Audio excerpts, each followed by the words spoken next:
Hello and welcome, everybody. I'd like to officially welcome you to the very last notes slide of the second PowerPoint for this unit.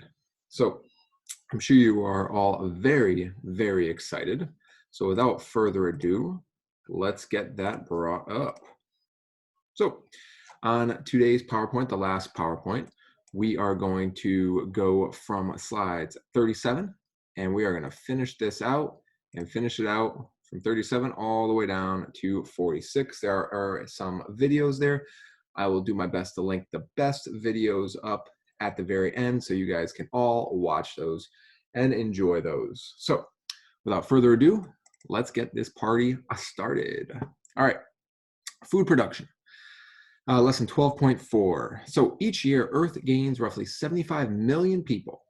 However, so our population's on the rise. However, we are losing 5 to 7 million hectares of productive cropland.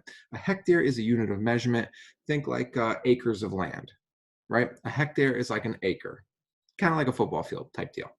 So every year, we are gaining population, but losing productive cropland. Do you see a problem with that? I do. So what exactly does it mean to be food secure, food security? So if you're food secure, and I want you to think about that right now, with everything that's going on, what does it mean to be food secure? Well, since 1960, our ability to produce food has grown faster than the human population. That's great. That's wonderful, right? We are producing more food than the human population is multiplying. That's great. But 1 billion people are hungry worldwide. Do you see an issue with that? So we can produce more food and keep up with the population. We can actually stay ahead of the growing population. However, 1 billion people are hungry worldwide. There's an issue with that. So malnutrition and undernourishment are the most common in developing countries, and there's a difference. Malnutrition means you are just you are eating, but the nutrients at which you are consuming, they are not good. Okay, the nutrients that you are consuming, they're not enough to sustain you. Where on the flip side, undernourishment means you're not getting enough calories. Agricultural scientists and policymakers are working towards food security, making sure that we all have enough to eat, calorie-wise and nutritional-wise. The guarantee of an adequate food supply for all people at all times. So that brings us into GMOs. GMOs, oh no, GMOs, genetically modified organisms. So these are organisms that have had their DNA modified, and there is a lot of, there are many issues going on with this, meaning that many people are okay with it, they're fine with it, and many people are like, no way, not in me, ain't putting any GMOs in this temple. So you will find both, okay? You will find arguments for both.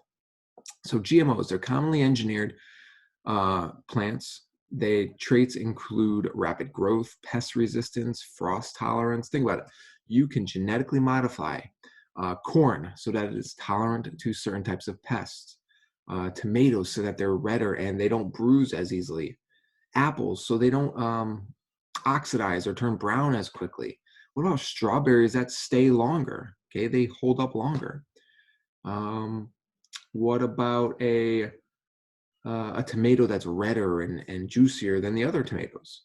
Okay, these are all genetically modified organisms. In the United States, 85% of corn and 90% of soybeans, cotton, and canola crops come from genetically modified strains of those plants. Okay, they're around you more than you think. Now, engineering a better crop. So there's genetically modified organisms and engineering these genetically modified organisms. So genetic engineering is a technology in which the genome of a living cell is modified for medical or industrial use. Industrial, right there. Scientists may use genetic engineering to transfer desirable traits, such as pest resistance, from one organism to another. So they can actually take the genetic makeup of some pesticides and insert those pesticides into fruits and vegetables. Okay, there's something called Roundup corn. In fact, they insert the active ingredients of Roundup, the pesticide, into corn.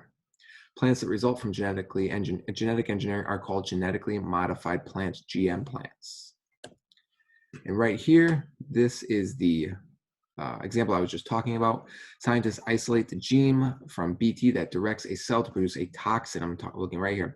The Bt gene is then joined to a marker gene that enables the cell to break down an antibiotic. From here, it is grown and then placed in corn. The surviving cells go into the corn cells, and the plants produce the Bt toxin, which kills the caterpillars. Okay, essentially, they are pest-resistant caterpillars because they have a pesticide genetically built into them. Is that something you'd want to eat? I don't know. What do you think? Maybe you have. Who knows? All things to think about. So, implications of genetic engineering. So in the United States, we now eat and consume and use genetically engineered agricultural products every single day. They're around you more than you think. Many of these products, however, have been fully tested for their environmental impacts, meaning they're tested to be safe for you. They're tested so that they could be grown in the natural environment. Some scientists warn that these products may cause problems in the future, but the immediate threat is very low. However, it does beg the question, well, what happens if the GM crop can somehow pollinate? We just talked about pollinators. What happens if the GM crop pollinates with your organic crop? Or your pure crop, right? Do you lose that pure crop, that organic crop, that heirloom crop? Again, all these thoughts to think about. So there are some risks and benefits of GM crops. Those risks include potential super pests that are resistant to pest-resistant crops. We've talked about this. The pests essentially will become immune. They will build up a resistance. So why wouldn't they build up a resistance to GM crops? Again, what about contamination of non-GM crops? We just talked about this on the last slide. What happens if there's cross-pollination? Pollinization? Is that a word? Pollination.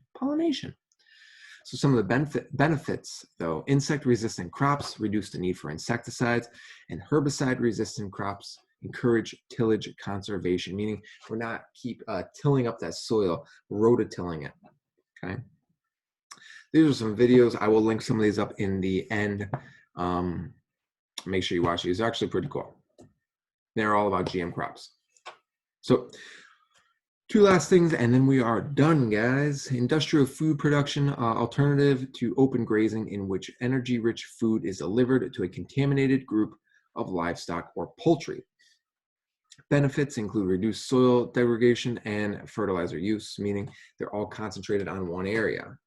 Costs require antibiotic use. They pump these organisms, these animals, full of antibiotics. Potential water contamination from manure runoff, water pollution, and animal stress.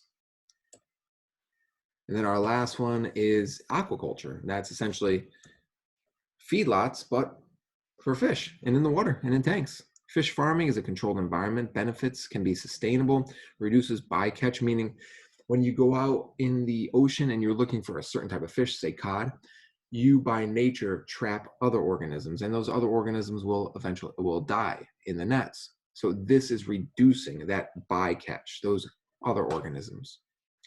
It reduces fossil fuel use because you don't have to go to the fish. The fish are right there for you. However, the bad parts, more difficult to control the spread of disease because they're all clustered in close together. Produces a lot of waste. Again, there is so many organisms in one small area. The waste is very high, and a potential for farm-raised animals to escape into the wild, just like we talked about with the GM crops. They could breed with naturally occurring salmon, okay? So I will link this video up, definitely, because there's only one of these videos, and there's a whole bunch of GM crops. And those videos, as always, everybody, will appear right there, right there, right there, and right there. So have yourself a great day, and I look forward to seeing you guys in the next installment of Environmental Science from PHS.